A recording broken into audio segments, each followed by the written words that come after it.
दोस्तों यहाँ पर इस टेबल के अंदर देखिए बैंक अकाउंट नंबर लिखे हुए हैं। अब हम ये चाहते हैं कि ये जो बैंक अकाउंट नंबर हैं इसके लास्ट के 5 डिजिट इस प्रकार से हों कि किसी को दिखाई ना दे। तो हम यहाँ पर XX मेंशन करना चाहते हैं। तो उसके लिए हम यहाँ पर सब्स्टिट्यूट फार्मूला का इस्तेमाल करेंगे। यहाँ पर मैं इक्वल का साइन लगाता हूँ, फिर यहाँ पर हम लिखते हैं सब्स्टिट्यूट। उसके बाद में टैब की प्रेस करते हैं। अब ये कहता है टेक्स्ट, तो हम टेक्स्ट को सिलेक्ट कर लेते हैं, फिर लगाते हैं कॉमा।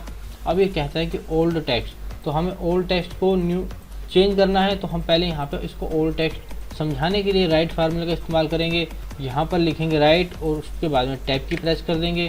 फिर उसके बाद में हम ये टेक्स्ट में बैंक अकाउंट को सिलेक्ट करेंगे, फिर लगाएंगे कॉमा। अब हमें राइट साइड से 5 कैरेक्टर चेंज करने हैं, तो हम यहाँ पर 5 टाइप करेंगे।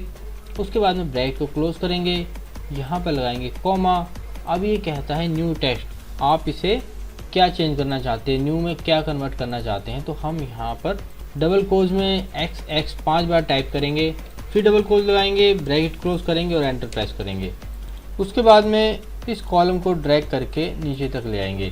तो देखिए हमारे लास्ट के 5 डिजिट चेंज हो चुके हैं। आशा करता हूँ ये वीडियो आपको अच्छा लगा होगा और आपके काम का वीडियो होगा। दोस्तों यदि आप ऐसे वीडियो देखना पसंद करते हैं तो हमारे चैनल को अभी सब्सक्राइब कर लें, क्योंकि इस प्रकार के वीडियो आपको अक्सर इस चैनल पर मिलते रहेंगे।